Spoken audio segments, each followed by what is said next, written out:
इस वीडियो में हम डिटेल में पढ़ेंगे एक्वायर्ड इम्यूनिटी क्या होता है। इससे पहले हमने पढ़ा था इनेट इम्यूनिटी क्या होता है। तो चलिए स्टार्ट करते हैं एक्वायर्ड इम्यूनिटी। एक्वायर्ड इम्यूनिटी का दूसरा नाम है एडॉप्टिव और स्पेसिफिक इम्यूनिटी।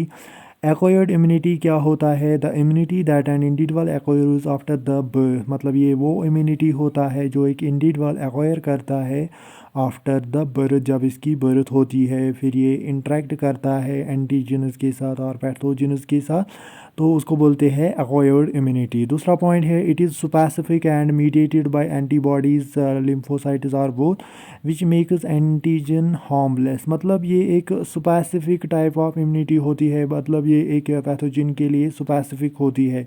ये सेम नहीं होती है हर किसी पैथोजन के लिए, बट ये स्पेसिफिक होती है। मीडिएटेड बाय एंटीबॉडीज़, मतलब इसमें एंटीबॉडीज़ होती है, लिम्फोसाइट्स और बोथ दोनों भी हो सकते हैं, विच मेक्स एंटीजन, जिससे एंटीजन जो है वो हार्मलेस बनता है, जो हमारे साथ हमारी बॉडी के साथ इंटरेक्ट करता है तो वो हार्मलेस बनता है बिकॉज ऑफ दीज एंटीबॉडीज़ जो हमारी बॉडी रिलीज़ करती है।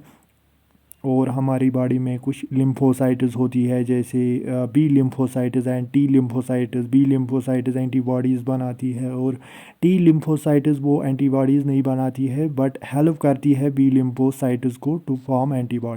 इन acquired immunity immunological memory is present, मतलब इस एक्वायर्ड इम्यूनिटी में क्या होता है, इम्यूनोलॉजिकल मेमोरी प्रेजेंट होती है।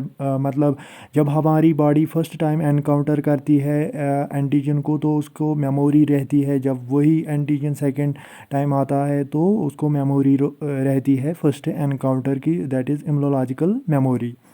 दूसरा पॉइंट है the memory cells formed by B cells and T cells और the basis of acquired immunity, मतलब ये बेसिस होती है एक्वायर्ड इम्यूनिटी की।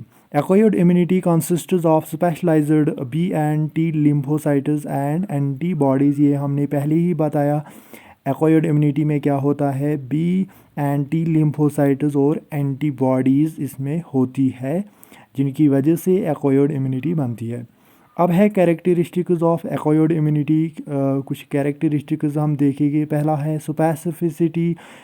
इसका मतलब है it is the ability to differentiate between various foreign molecules oblique antigens. मतलब ये एक एबिलिटी है बॉडी की in order to differentiate between various foreign molecules और एंटीजन्स को वो डिफरेंशिएट कर पाती है, दैट इज़ स्पेसिफिसिटी। डाइवर्सिटी क्या होता है, it can recognise vast variety of antigens को ये रिकॉग्नाइज कर सकता है। Discrimination between self and non self, मतलब एक्वायर्ड इम्यूनिटी की ये प्रॉपर्टी है कि वो सेल्फ एंड नॉन सेल्फ को वो रिकॉग्नाइज कर सकता है।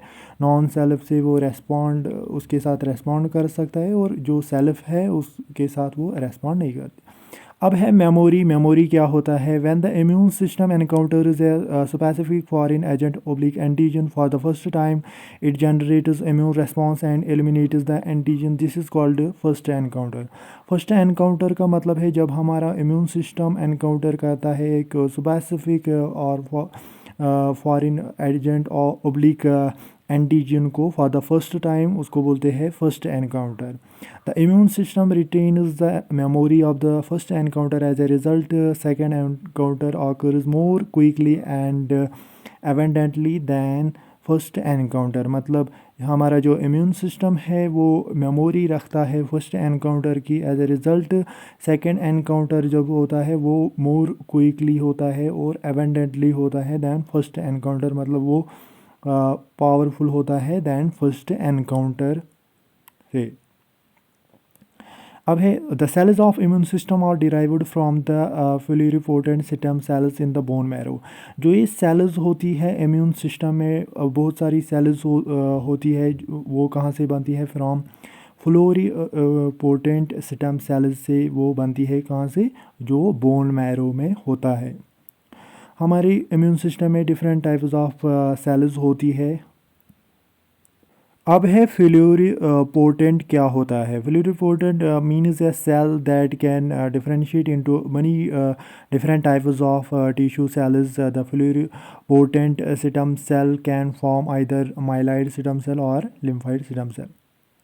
प्लुरिपोटेंट क्या होता है? ये वो सेल होती है जो डिफरेंशिएट होती है बहुत सारी सेल्स में।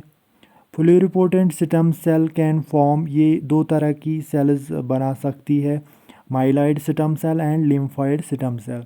माइलाइड स्टेम सेल से फिर क्या बनता है? इनसे क्या बनता है? Monocytes, macrophages, granulocytes. ग्रैन्युलोसाइट्स में क्या आता है? Neutrophils, eosinophils and basophils, red blood cells, platelets. तो ये है myeloid stem cells. Myeloid stem cells में ये आते हैं monocytes, macrophages, granulocytes, red blood cells and platelets. Lymphoid stem cells से क्या बनता है? B lymphocytes, that is B cells, T lymphocytes and natural killer type of cells lymphoid stem cell से बनता है। इसके बाद हमें पढ़ना है कंपोनेंट्स ऑफ एक्वायर्ड इम्यूनिटी, वो हम नेक्स्ट वीडियो में करेंगे।